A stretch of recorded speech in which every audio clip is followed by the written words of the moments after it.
Hey, Wade, how you doing, buddy? Life is good, Rob. And Kind of been up all morning, so I'm good to go. all righty. So with that being said, you know what? Today we are once again guested by probably one of the most contemporary authors of occultism today. He knocked the socks off both of us with his grimoire encyclopedia. Remember that one? Oh, that good book. And he gave me the uppercut with Clavis Intelligentiarum, and he let me be part of that class where he talked about, really practical conjuration in the modern day. And then when we thought we had everything sorted out, we find out that, oh, but wait, there's more. Clavis Spiritum is coming out next, working with a very interesting set of spirits called the Shekinah. So without further ado, we want to invite our guest of honor tonight, a good friend of both of ours, probably one of my favorite occult authors, back to the show. Welcome back, David Rankine. Hello, David. Hi, Rob. Good to see you and Wade again. Yes, it's good to see you again, too. Thank you very much for your very delectable writing that keeps us at the edge of our seats. you really never fail to impress, my friend. Thank you. All right, so today we're talking about Clavis Spiritum. And I took your course, the Conjuring course that you had offered with Hadean Press. And before we went any further, I wanted to ask, how much of the coverage of Clavis Spiritum was not included in that course? I probably put a good half of Clavis Spiritum in the course, I would have said. Okay. So that means there's going to be a future course for that? Is that what you're saying? Well, now, every time I do the course, it kind of gets, it's kind of like more material in it. Like the previous run of the course didn't have the stuff from Clavis Spiritum, but because it was so close to completion when I was running this iteration, I put a load of the material in so that the people on the course would be like the first people to really have that material presented to them. And when I do the next run from the end of October, it'll have all of the material from Clavis Spiritum in it, as well as in October. So basically what you're telling me, if those who take off the October course are going to get both the material from Intelligentiarum and the Spiritum. Yeah. Wow, I shouldn't have joined the first one because I was already blown away by it. Thank you very much. So talk to us. What is, for those of us who don't know, what is Clavis Spiritum all about, and what can we expect from this amazing new book? Okay, well, after I'd written Clavis Intelligentiarum, I thought, okay, that's done. There's this. I've written this primer. The thing I got pushed to do is a primer that someone with no experience could pick up. Had everything they needed there to do the conjuration of the planetary intelligences. Mm-hmm. But then it really quickly became clear from the prompts I was getting from spirits that I've worked with, have pacts with. They were like pushing me, like, no, you need to do another one. And it's like giving me specific, instruction, like look at this, look at that. And one of the first ones I got was you need to look at the winds. Mm-hmm. So I thought, okay, well, let's look at the earlier grimoires. So Swarm Book of Honorius, there's stuff on the winds in there. That was the obvious one. At the time, this was before Stephen Skinner and Daniel Clark had brought out the first part of Summa Sacra Magicae. So I just contacted Stephen and said, Stephen, can you send me all the stuff you've got translated on the winds? Mm-hmm. It's like, yeah, sure. Sent it over, looked at it and thought, oh, there's this conjuration of the winds. I've got to try this out. Mm-hmm. So I did a conjuration of one of the intelligences, the Jupiterian one, Jophiel, and included the wind conjuration. Jophiel was there before the end of the first conjuration, recitation. And granted, I have a past relationship, so you'd expect them to turn up pretty quick. Mm-hmm. But nonetheless, it was very fast. And I asked Jophiel about various things like the winds and including the Shekinah and other things which went into Clavis Spiritum. And, got information from him and sort of like he liked all of it. He was very happy with the changes I was making. So I then he suggested adding a line into the wind conjuration from SSM, which I did. And then I contacted various magicians I know, like, hey, are you doing any conjurations in the next few months? And all the ones who said yes, I was like, could you do this wind conjuration as well? Put it in before you do your actual conjuration. So I wanted to have a whole data set of people trying. So I thought, it was came really quickly, the intelligence for me. Let's see if it happens the same when other people do it. It's not a one-off. So over the next few months, I got feedback from people who'd used it with angels, demons, Olympic spirits, planetary intelligences, using Key of Solomon, the Ars Goretia, Grimoire Verum, the Arbitel, various different grimoires. Every single person had the spirit they conjured turn up by the end of first recitation at the latest. Some of them, they turned up by the end of the wind conjuration because the spirit is named in the conjuration. Tell the winds which spirit you want to bring to you. So every single person had that happen. I also, I get a lot of people message me asking for advice about conjuration. So there's a couple of people who hadn't done conjuration before who also contacted me. So I said, if you want to try this, I gave it to them as well. And they both had, for their first conjuration, successful conjuration with the spirit there by the end of the first recitation of the conjuration. So I thought this has to go out. It's there in Summa Sacra Magicae Swarm Book in the early days. It kind of fades out of the grimoire tradition. You still have references to the winds and things like the Heptameron. But then as the centuries go past, the winds pretty much entirely drop out. And by the time you get into the books, it's focused more on the demons. You actually see a mention of, about it. You might have to recite 9 times or so many times with the conjuration, and it takes hours. I thought, well, it doesn't have to take hours, it seems, with the winds. I gave the analogy of it's like giving, that the winds, it's like having an Uber bring them rather than them have to walk. So they get there really fast. I thought, this is a bit of the grimoire tradition that's kind of fallen out that needs to be restored. That's why it's the first chapter of Clavis Spiritum, Return of the Winds, talking all about looking at where they maybe came from the various Arabic texts and tracing them to earlier stuff like in the Greek magical papyri. And I was just getting prodded all the time with you've got to get this one done. There's some material which expands on or revises things that are in Clavis Intelligentiarum, but mainly it's different material. There are things like I now use a 3-band circle rather than a single band after the prods I got and what I worked out. And I find that single band works perfectly well, but I think no matter how long you've been practicing magic, you should always be open to improving what you do if you can. You should always be open to change and to, if something works good and you find something else that will make it work even better and make it great, then it's only logical to incorporate that and improve your practice. So there are bits in there which actually improve stuff that was in Clavis Intelligentiarum, but there's also a lot of material that's in Clavis Intelligentiarum I didn't repeat in Clavis Spiritum. So they do kind of go together. The Spiritum builds on and expands a lot on what's in Intelligentiarum. And what I liked about your Clavis Spiritum is, especially when you were talking about the winds, it, like you mentioned, it was in Summa Sacra Magicae, but it would be so easy for something that essential to get buried with all of the information there. And with how you presented it so far and what you've shared with us, it's like, oh, wow. It's like, look at this. This works. This makes things faster and more efficient. Why not give it a try, especially when conjuring spirits? But it did make me want to ask, is it limited only to conjuring spirits, or can you use that for spellcraft? Or can you use that for divination? Like just to make it more faster or more efficient? Well, one of the people who, I always send books out when they're in sort of draft stage for feedback from people. One of the people who I sent it to, who I have great respect for, is Jason Miller.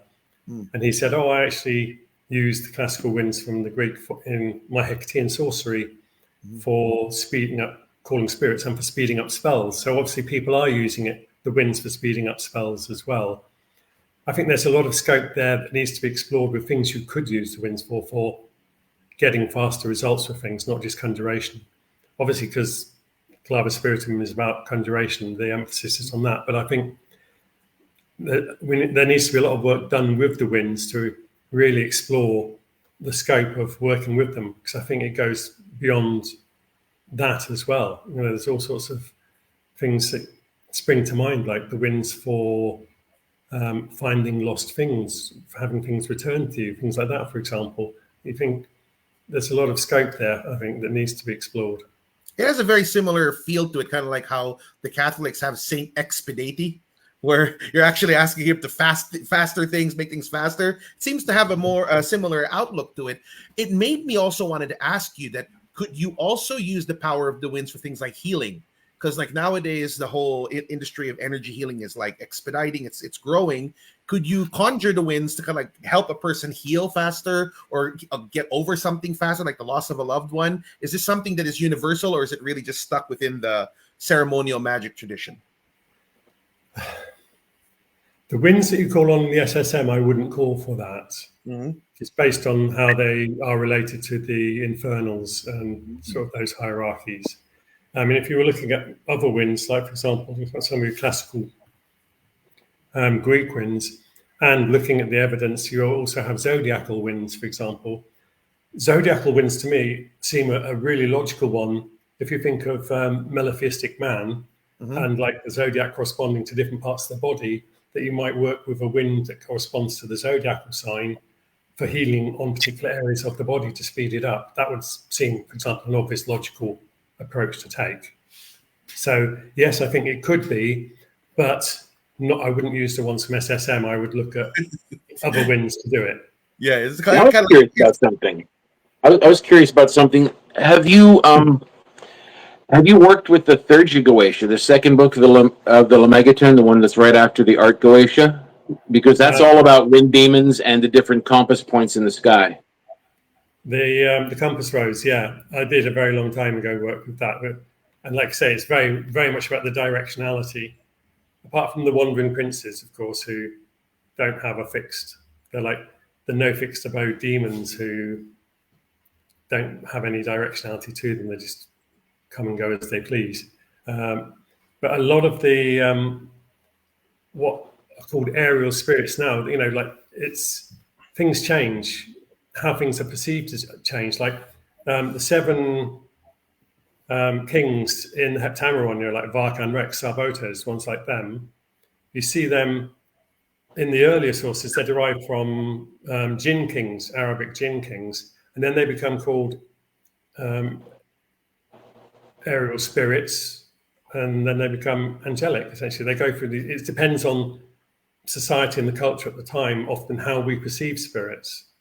So, it's maybe that some of the spirits people have been working with may at one time have been more in that wind framework, although there does seem to be a distinction between the winds and demons or angels. They seem to be a category of their own. I really enjoyed how you focused on scrying in your book. There's too many people that write about conjuration and they pay no attention to the training and practice of the scryers, which is really kind of one of the vital components of your conjuration. Fundamental, isn't it, Wade? I mean, when I started, the first lodge I was in, that was back, we're talking early 80s, and there was that mindset in those days. It was still quite sort of, oh, that's a man's job, that's a woman's job kind of thing, with like people are, scrying, things like that were sort of woman's job. There weren't any women in the lodge at the time. And I was like, well, I'll happily try and do the scrying because I've been doing all this practice of visualization and trying to develop my psychism, in my teens. And also the whole calling things masculine, feminine, etc. If you're going to put that division in, then I want to work on both sides and have balance. I've always been like had this sort of set that balance is incredibly important for any magical system. So I was the scryer, and so when I do conjuration of other people, I'll be the scryer or the conjurer depending on their preference of where their talents are. And I really think, because most people have done conjuration solo, like you say, focusing on scrying is really important. That's why I added in the things like the basic visualization exercises, and a last minute thing, putting in that pentacle from the Mabas Key of Solomon, the one for people who aren't confident in their ability to see spirits, the one for making spirits visible, that you know, for the person to make that, and then if they've done the conjuration and they're not seeing anything, for them to show it to the crystal, to show it, to get the spirit to, you know, make an appearance for them. I mean, I've never tried that. I've never used that particular pentacle. I've always been able to scry just with my regular. I get my eyes are like that specific kind of nearsighted that I can just see them pretty much if I don't have my contacts in. I've never tried using the pentacle for that to make that easier. Yeah, I mean, I haven't used it because I've been doing the scrying thing for over 40 years, and I'm pretty used to getting clear visuals. But I know a lot of people, particularly when they're starting, they don't feel very confident in that, or people will be, oh, I'm not psychic at all. But you know, if you've done visualization exercises and things that you're developing your ability to visualize, your mental clarity and things, you are developing your psychism subtly by doing that. And I think there's too many people who don't know what they're talking about, sticking blocks in front of the people wanting to do things, rather than just encouraging. You know, I always say magic isn't complex; it's layers of simplicity that build on each other. And it's, you know, if you take that approach and don't put blocks in front of people, it's amazing what people can achieve, even with little to no experience, because they don't go in with preconceptions that they're going to fail or they can't do this. They just go in with positive attitude and they're encouraged and tend to get much better results. That's what I've done when I've trained people in groups on Kabbalah and things. I don't say, this is hard, I'd normally give this to people with 10 years experience. I've just gone, this is a really nice exercise, you're going to love it. And people have had great results. And it was stuff that 20 years earlier I would only have given to people with 10 years experience, but I gave it to people who are newbies and they were getting fabulous results because nothing had made them think, I can't do it, I won't be able to do it. You know, it was, oh, David's saying it's fun, David's encouraging us to do it. They did it and they got really good results. And I think nobody told them what they couldn't do. Yeah, exactly. It was all, this is good, we're going to do it, let's do it, and got really good results. And I think it's the same with the conjuration. There's a lot of people going on, yes, it's difficult from the point of view of it requires a lot of you in the purification, the preparation, getting everything together. But the actual practice itself is not incredibly complex. It's just step by step. And that's what I try to emphasize with the conjuration sequence. You know, like you follow this step, then this step, then this step. And I just think it's really important. I also stressed in this one that most people are conjuring solo. Some people said after Intelligentiarum they felt, I focused more on working in groups, and that's not practical for a lot of people. So, as I said, over half the conjurations I've done solo. And so I've focused the emphasis more in this one on, although I've given suggestions for individual training for the different roles, you know, like conjurer, scryer, scribe, and guard, I recognize that most people will work solitary when they conjure. So they should do all the stuff, which includes... Yeah, I've actually done some of the solo conjurations myself. I found that it's easier for a scryer to conjure than for a conjurer to scry. Yeah. In my own experience. So I would start as the scryer, and then when I was able to, see what was going on, then I would go ahead and do my conjuration once I was already in a scrying trance. And that always worked out for me. I've had a problem with that because doing that always kind of like, I've always felt, if you're going to compare it to brainwave levels, when you're doing the conjuration, you're using so much of your mental facility, it puts you in a heightened state, or what we call the beta state. While when you're doing the scrying, you need to be in the receptive state, which is alpha. And it's kind of hard juggling between I'm receiving an image, but I'm also projecting my will to do the work with the magic. So I've always found it more efficient for me to have an actual scryer work with me. But if you can do both, even better. Yeah, I mean, for that switch in states, I mean, the Shekinah prayer, which I've included, there's a distinct sort of break in the middle where the first half is very much like conjuring the Shekinah and the second half is identifying with her. And that's why I've said if you do have two of you and you have a scryer, that the conjurer reads the first part of the prayer or recites it, and the scribe does the second part. But I also do say, that before while if you've got more than one, while the conjurer is doing stuff, the scryer can be doing stuff to get themselves in that state. But if it's just one, then the conjurer can take a little bit of time while the spirit's coming to visualize, do a simple visualization exercise and get themselves into that more receptive state for the engagement. That's one of the things to look forward to in this text, which, since you mentioned purification, I wanted to ask, do the rules that you recommended for purification in Intelligentiarum apply as well in Clavis Spiritum, or due to the fact that the Shekinah or the wind spirits kind of expedite thing, can you be a little bit more lax with your purification? What's your take on that? No, I think always, first time you're working with a spirit, you always go for at least 7-day purification. If you have familiarity with the spirit, then unless it's an archangel, which you should never go under 7 in my opinion, but with other ones like intelligences, there's ones I've worked with a number of times where I can get away with 3 days purification. The spirits I have familiarity with like that are the ones that I've worked with in more recent times because of changing circumstances, like having a young daughter. It's not practical for me to do 7-day purifications at the moment. And for the record, David Rankine's prescription of purification is 7 days of daily bathing with the penitential psalms. There's the whole thing of the electronic fast where, staying off social media, no gaming, and absolutely nothing that you don't need, no streaming shows, keeping your focus on the conjuration you're going to do. There's the dietary taboos, no sex or masturbation, no alcohol, no drugs, etc. It's all of the sort of classics. No swearing, another one, you don't want to be profaning the voice that you're going to be saying holy names with. Mm-hmm. Building up to like the final day where on the last day before you only have water, or I recommend having apple juice as well as water during that last day so that your blood sugar doesn't drop too much, because that is a risk for a lot of people. And you want to be in a functional state when you do your conjuration. Definitely. All right, so it's going to bring me now to my big question, and I love the fact this name is actually getting more and more, more and more prominence, and it's that Shekinah. I have a funny story because we have another guest from Magic.tv.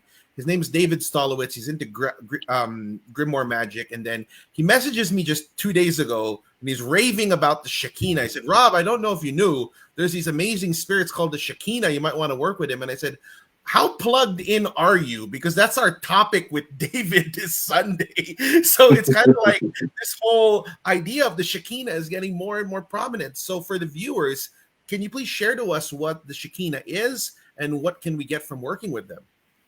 Yeah, the Shekinah, he probably heard the glitch bottle I did a few weeks back or Magic Fears podcasts. The Shekinah is the divine feminine, essentially. The name literally means like indwelling or indwelling spirit. It's the counterbalance of the divine masculine. It's the idea of to God and goddess, if you want to put it in basic form. Shekinah is basically a Jewish concept that we see very much in Kabbalah. And there's different Kabbalistic creation myths. One of them is that the universe and all the souls of angels and humans were created by the Shekinah forming a circle of fire around God, who was the point in the center. And there is also this idea that at one point the light of the Shekinah shattered, and all the fragments of it, not all of it, but fragments of her divine light went into every person, and everyone's soul has a fragment of the Shekinah, has a divine spark in it, and that's the divinity in humanity, is aspect of the Shekinah. So from that perspective, what really hit me with that was, if you include the Shekinah, not only do you have balance, not just calling on God, but God and the Shekinah, which makes a lot more sense and changes the energy dynamic completely in the conjuration, but you are calling on it's like an as above, so below. So you have like the cosmic greater Shekinah all around, but also you have a spark of the lesser earthly Shekinah within you. So you have you are seeking to unite that aspect of you with her, within and without, which then gives you the divine authority, because you have that aspect of the Shekinah in you, for working with spirits and commanding spirits. I mean, there's so much about her. You know, she's so literally the mother of angels, you know, of all of the spirits. She gives wisdom, power of prophecy. It just goes on and on. You know, like I wrote a whole book on her, you know, the Cosmic Shekinah, back in about 2010, I think it was. And how big of a role will she play in Clavis Spiritum? Pretty big, because as I say, I've now included. I've changed the prayer that I use now to the one of the ones that's in Genuine Magical Reservoir. I really like, because that gives an extra blessing onto the crystal that you're using for your locus as well. You know, the spirit to scrying. But there's this Shekinah prayer that you do after that. But there's also other aspects of the sequence where I've added in bits that are now particularly Shekinah focused. So from the way I'm doing it in there, the dynamic has shifted a lot, and there's quite a lot of Shekinah occurrence through the conjuration sequence. So it is much more of a balance, rather than what I've jokingly called conjuration being all beardy God. It's now God and Shekinah. So there is a very different dynamic. And say, because she is particularly associated with the power of prophecy and like, you know, seeing, then for the scryer, the Shekinah is obviously a force that you want to be bringing in to assist in engaging with the spirits, on top of the fact that with that spark of her in you, you have the authority, like I say, to command the spirits. That's amazing, because that seems to be a very neglected aspect of spirituality, because like you said, everybody's talking about God the Father, but people tend to miss out about God the Mother. And we could be actually only tapping into half our potential, because we're forgetting about, like you said, this latent potential of God the Mother within us. And you're actually giving a roadmap here for us to work with this. So it made me want to ask, what are some, like, if we start doing regular devotional work with the Shekinah, and be it through our magic or through our conjurations, how does it change us as an individual? The Shekinah changes, I think, very much the way that you engage with the world, because the emphasis of Shekinah is on, well, beauty, in the sense of seeing the beauty in everything. Mm-hmm. And that, I think, is something that's really important as a magician. Mm-hmm. You know, it's not just, oh, that's a beautiful rose. It's acknowledging that there's a beauty in everything, even if people often ignore it. You know, as I said, even an ugly concrete building can have a beauty in it if looked at it in a certain way. You know, there is a beauty in everything, a form and a functionality. And I think when you work with the Shekinah, it opens you up more to appreciating the beauty around you and being more that receptive side of you, which, as Wade was saying, you know, particularly when you're doing the scry role and you're engaging with spirits, that you need to have that, you know, receptive, passive side is really enhanced, because working with her does help develop, again, that power of prophecy within you and your ability to, your psychism. So, yeah, it's really hard to reduce it. I honestly think it's what the world needs right now, because right now the world is too driven by too much of the masculine energy, that we need to bring back a little bit more balance towards the feminine, but we have more of the compassionate aspect of the world, because that's what the world needs. The like you said, the beauty. See the beauty in everything, because right now most of the world is seeing everything as a potential enemy, but when we see the beauty, we actually see the interconnectedness of everything. So I see that this is a lot more than just a practice. It's probably a current that's going to be getting a lot of movement in the near future. So the next thing I wanted to ask you is, well, since Clavis Spiritum is already pretty much done, it's going to be coming out by the end of the year, roughly. Is there going to be another book that's being called in this series after Intelligentiarum and series? Are you going to catch us with another curveball and say, this is coming out as well? Something for us to look forward to? You will notice in the text I sent you, it does actually say Clavis Spiritum, Book 2 of the Clavis trilogy. Okay. Yeah. All right. Okay. So there will be a third one in a couple of years. But I'm that's going to curious about something. Go ahead. I noticed in your book you talked about the different influences and physical impairments for the different roles in the temple. You didn't talk about anything that might be for an altered state, like if anything from a glass of wine to a big bong rip. I mean, have you done anything using chemical enhancements for the different roles in the temple? I'm not a fan of, because of the purification period of doing using. So anything really. I mean, I don't really drink alcohol anyway, so that's never really part of it. In my dim and distant youth, I did experiment with things, but mixing them with magic, I think, is very something to be very careful with, particularly with conjuration. I do know somebody who did conjuration when they're on acid, and that was interesting. He decided that his flatmate was actually a demon, and fortunately the flatmate was out, which is a good job, because he tried to cut through the guy's bedroom door with his sword while he was tripping on acid to get to him to kill him because he was a demon. I think a lot of the substances would open you up in a way that might not be beneficial for being in a circle, engaging with spirits, and particularly anything which affects your lucidity and control. I mean, I've lots of things I can recount of stories of people, for example, coming to an open ritual. I was one of the people leading back in the mid-80s. It wasn't a grimoire one, it was just like more of a pagan-y thing, but there's about 80 people on the sort of hill by these woods, and there were some local hippies came and watched. And afterwards, they'd all taken loads of magic mushrooms, and they came up and said, "Wow, thanks for the amazing light show."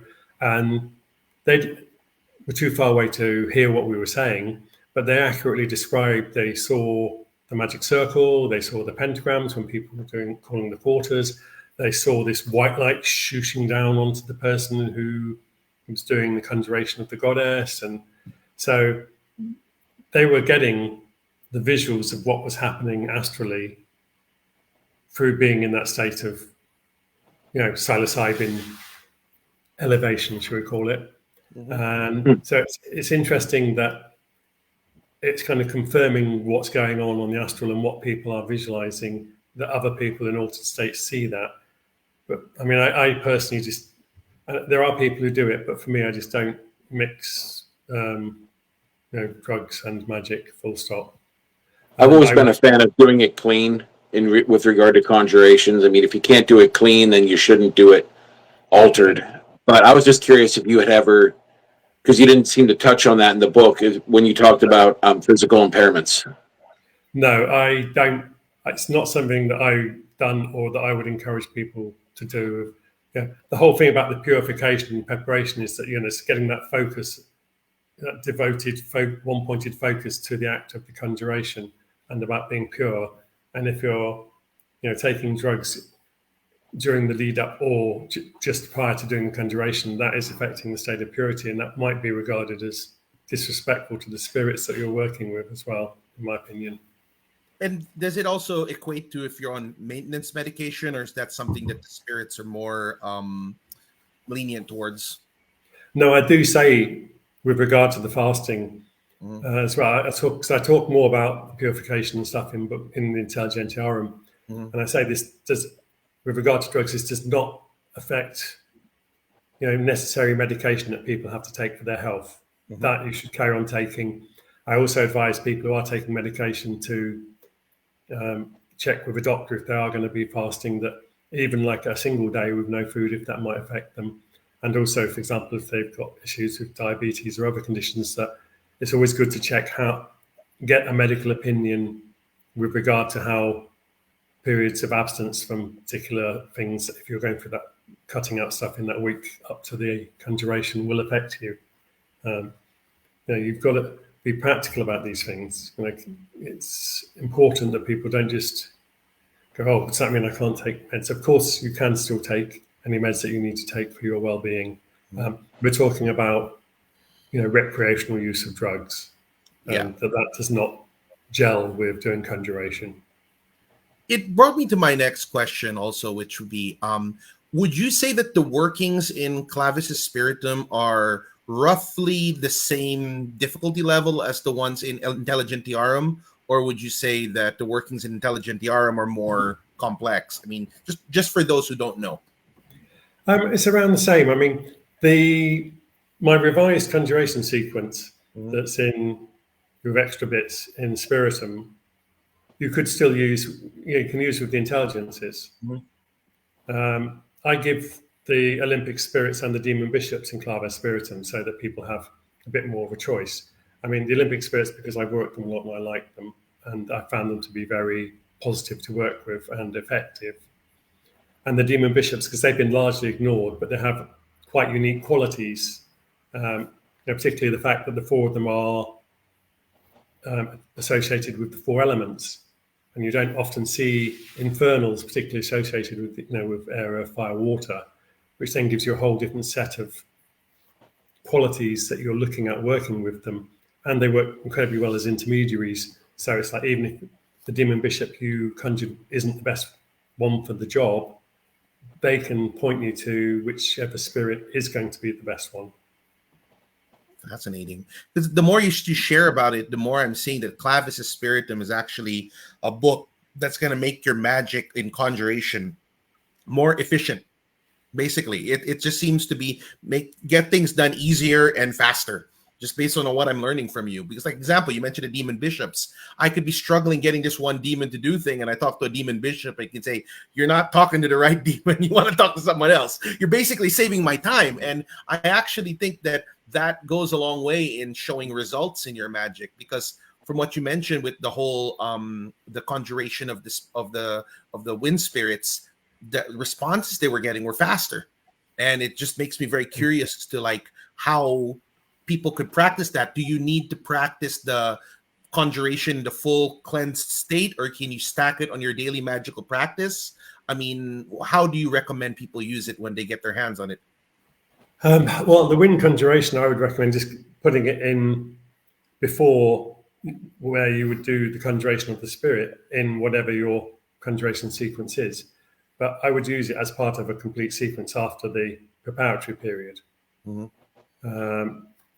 people who were trying it out, they were incorporating it in their own practices, but they're all people who do preparation. But it wasn't all the same. Like, there was one person, for example, who works with the goddess Hecate, and they were calling the lunar spirit Chasmodai.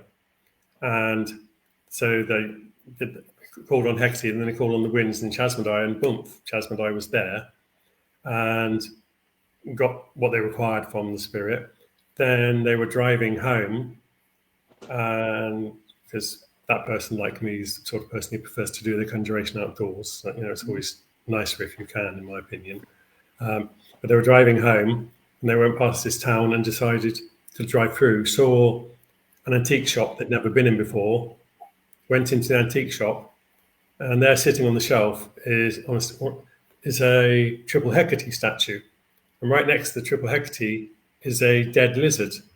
And one of the things they had asked for from Chasmodai was that they needed a dead lizard for a spell they were going to do from the PGM. So literally minutes after it had finished, on the way back, I'll go in the shop I've never been in before. Oh, here's Hecate pointing me to the thing I just asked for. Amazing. There's been some results like that people have had after the winds. There's been some quite stunning results. People have also done batch consecration to Pentacles after they'd done the conjuration as well. And feedback I got there was that they found that they were more powerful. They definitely felt the consecrations were more powerful with the added power of the winds being put in there, as well as the spirits that have been called to do the consecration. So what I'm hearing you say is that the conjuration of the winds can even be used in devotional and theurgic work. Am I correct? I think it's got a wide scope there that needs to be explored.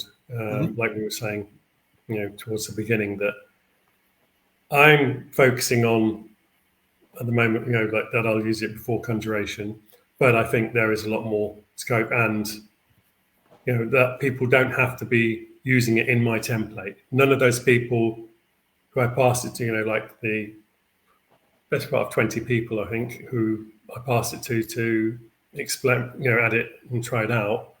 None of them were working my template. They're all working from, specific grimoires like the ones I mentioned, or have developed their own, hybrid based on work from different grimoires. So, and every time I just said, if you can just put it in just before you do the conjuration, and they did, and all got that result of very fast. Something I'd really love to try. So, Wade, is there anything else you'd like to ask David before we proceed to the next part of the show? No, I'm good.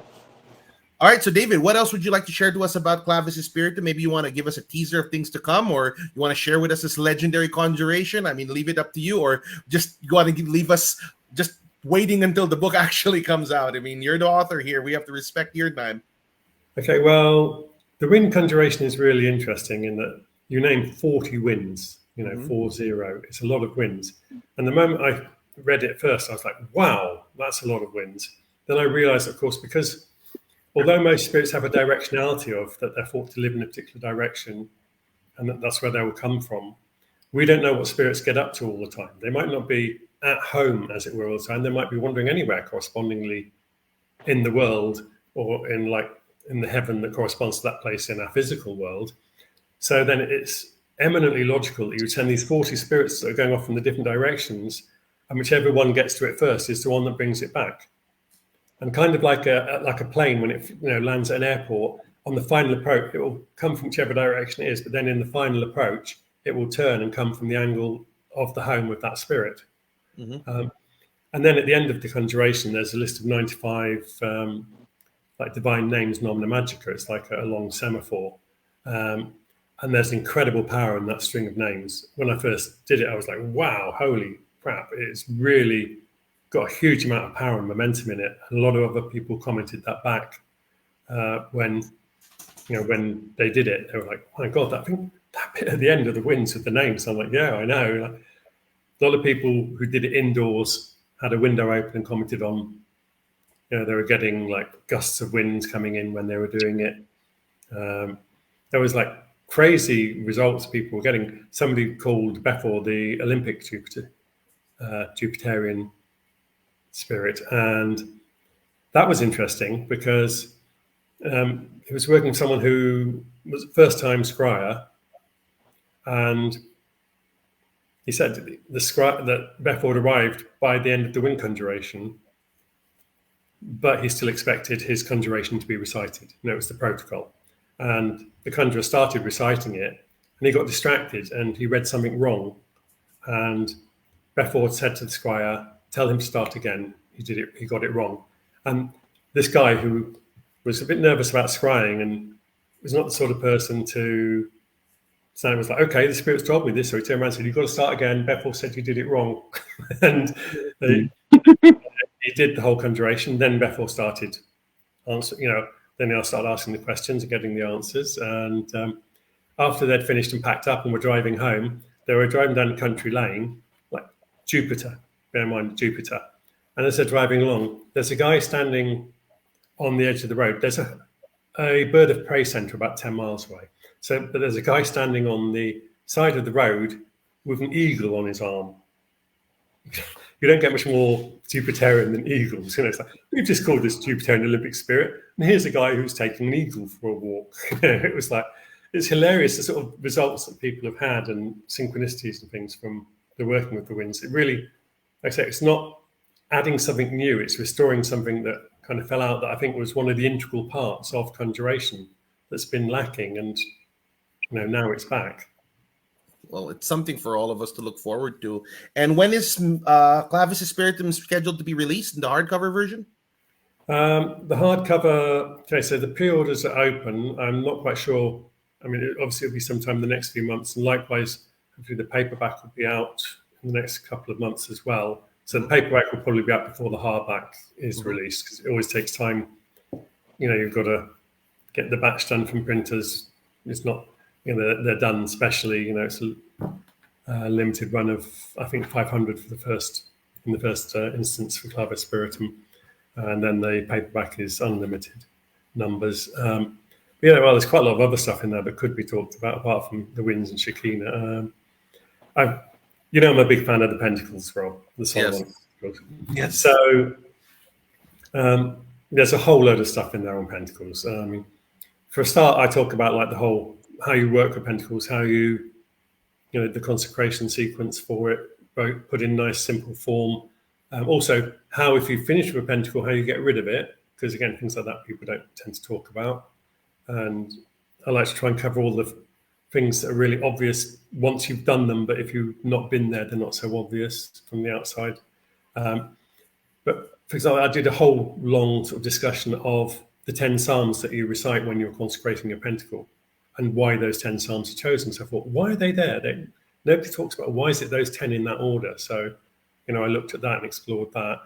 And then something else, which I think is fun, was why not make your own pentacles? There might be something you want a pentacle for that doesn't fit in specifically with the ones that you've got in the Key of Solomon.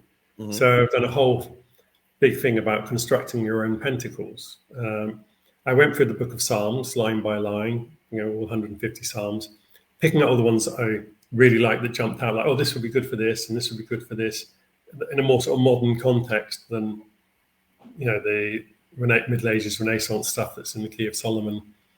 And so I give the Latin with the English translation of the lines, and also lots of divine names that aren't in the grimoires that are in the Bible, which I think should be used more.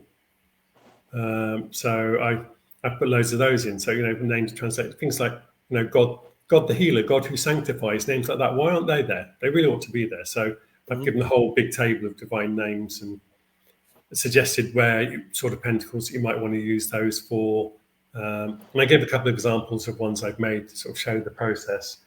So that I think is something people will enjoy, because I would say like 9 times out of 10, when you think you need a conjuration, you can probably use a pentacle or some other thing and get the result you need. 1 time out of 10, you actually need to do the conjuration. So that's why I wanted to put all the stuff like the pentacles in, because while people are going through it, they might have had something in mind when they're reading the book. I want to do a conjuration for this. And they might go, actually, you know what? A pentacle, which does not require the same level of purification and preparation. You've still got to do your timings and everything, and it's better to do it in a magic circle, etc. But I've put in a circle just for pentacle and other consecrations. It's going to be a lot less work, and pentacles last a long time; they're enduring. So I wanted to put that in because to me that's quite a big part of the tradition. And also, people do want to have pentacles for protection or for making spirits more visible. Then I wanted the material to be available there for them, so the material stands more complete, as a manual for people. So the 2 books together are trying to cover everything I can think of, so that people don't need to go elsewhere, and they can see my sources. They can see the logic of, I do stuff. I always try to explain why I do stuff, how I do it, where it comes from, giving all the sources. So, yeah, I think there's a lot in there that I hope people will enjoy. I've had incredibly positive feedback from the people who have seen it, and everyone seems to be enjoying, what I'm trying to do, which is basically make conjuration more accessible for people. You are doing that. Pushing. You are doing that. I mean, like I've seen some of your early work. Actually, when I purchased Clavis Intelligentiarum, I actually thought that it was going to be akin to such a mammoth of lore and information like the previous works you've done with Stephen Skinner. But when I got it and it was so small, I'm like, wait a minute, did I get the right book? But what I liked about it was straight to the point. I was like, wow, this was so digestible. It was so easy. It was like, I was just shocked on like how much simplified it was. So it's like, this is what the world needs if they want to start getting into the higher things. I mean, I'm not knocking other things like Goetia of Dr. Rudd, but in this time of day, if I put the Goetia of Dr. Rudd in front of my son, he's just going to stare at it like it's a alien species. But if I put Clavis Intelligentiarum, it's like, wow, I actually can work with this. I can understand this.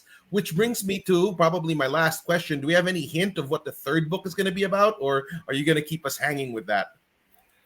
The third book's going to be called Claves Ultra Circulum, and it's going to be about practices, grimoire practices outside of doing conjuration.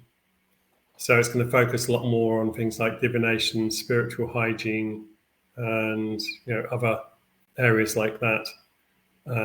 Working with the dead. Necromancy.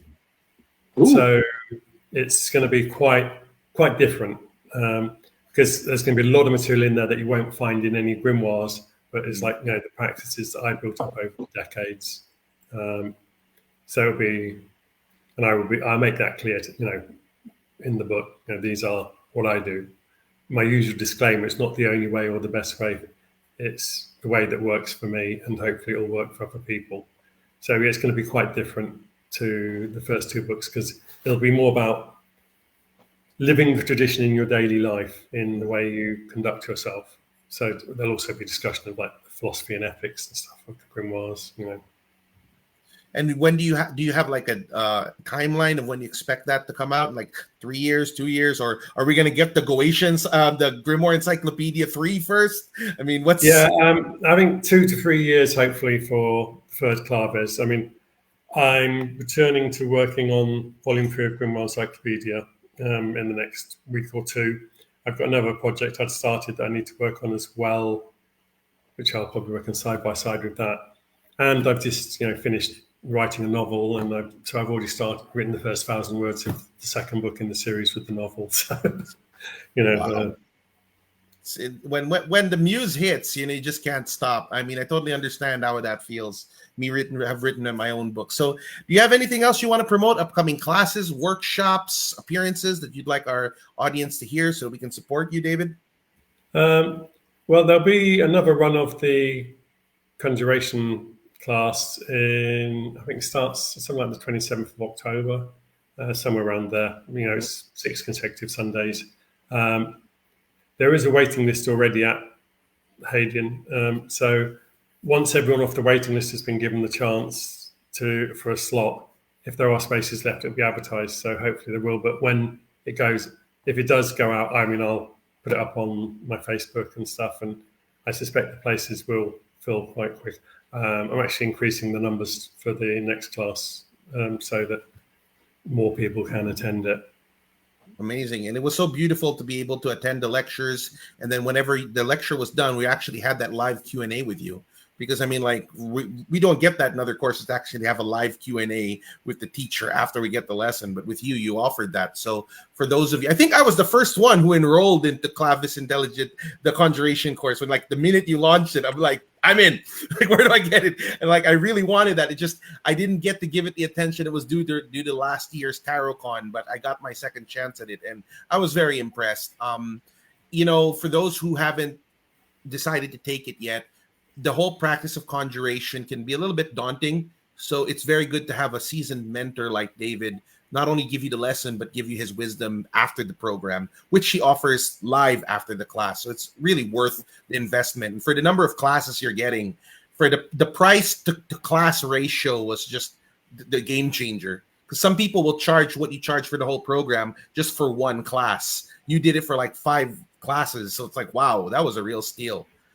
So with that, David, from the bottom of my heart, thank you for guesting with us again. You're a contemporary gentleman in this field. You're an inspiration to all of us, and you're continuously going to have my patronage as long as the show's going on. And I'm looking forward to Grimoire Encyclopedia 3 as well. Me and Wade are really, really looking forward to that one.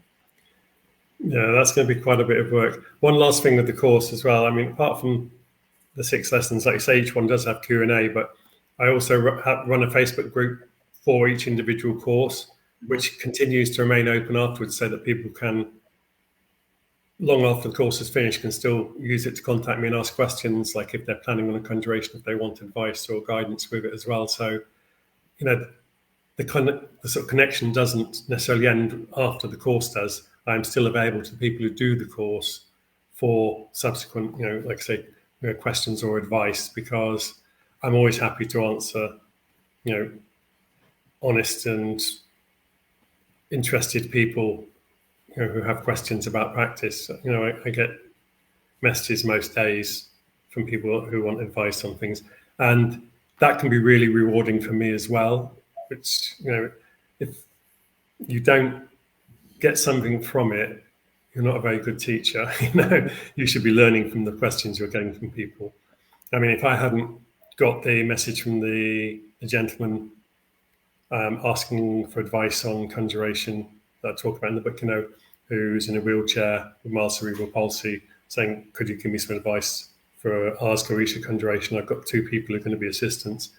And I wrote him a long email with suggestions. That made me think, you know what, there needs to be a chapter about this. People don't talk about this enough, you know.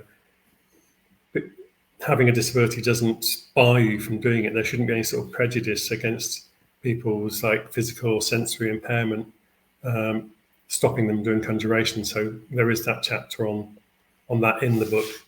And that was purely because of an email making me think, yeah, you know, we're not talking about this enough.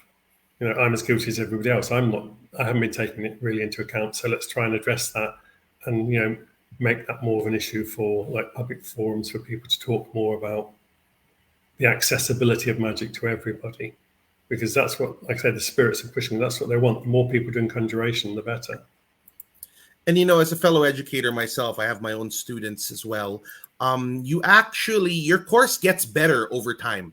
Like the second run of the course will be better than the first. And the third will be better than the first 2 because you're getting input from students and they're telling you, I like this, but this was lacking. Can we add this? And you're constantly refining your method. So like for those of you who were part of the first program, good. But I almost guarantee you the third program is going to be even better, especially now that all the Clavis Spiritum topics are going to be there as well. So it's a continuously evolving ecosystem, and that's a hallmark of a fantastic teacher. So from the bottom of our hearts, David, thank you very much for that. Thank you. I didn't want to just record it and, oh, you can do it again. I wanted it to evolve as I went along so that, yeah, as you say, you know, anything that I learn, and I have learned a lot from the questions that you'll see in Clavis Spiritum, there's a lot of footnotes where I'm thanking people for questions they've asked me or for inspiration they've given me, and like crediting them for that. So yeah, as you say, they help make it better for next time as well. Exactly. And it makes us a better teacher too, because like there's no such thing as a perfect teacher, especially if you have like a new book and you're teaching it for the first time. You will make mistakes. And then the students you have are your feedback loop. They're going to be the ones who are going to help you refine your process and sharpen your saw. And I could just see that a lot more programs and workshops and trainings are going to be coming from you because you're a mountain of knowledge, David. So from the bottom of my heart, thank you very much. Wade, anything you want to say before we wrap up? I'm good. I had the questions about the scrying, and I'm very satisfied with the content you had in the book with that. All right. So with that being said, sorry about that. I hit the wrong thing. Are we still there? What about Yeah, we hit the wrong thing. Sorry about that. Yeah, with that said, David, thank you from the bottom of my heart. And I hope to see you again once the next books come out. And you'll be hearing a lot from me in the future. So don't go anywhere. We'll say goodbye to you personally, but we're signing off. See you guys next episode. Okay.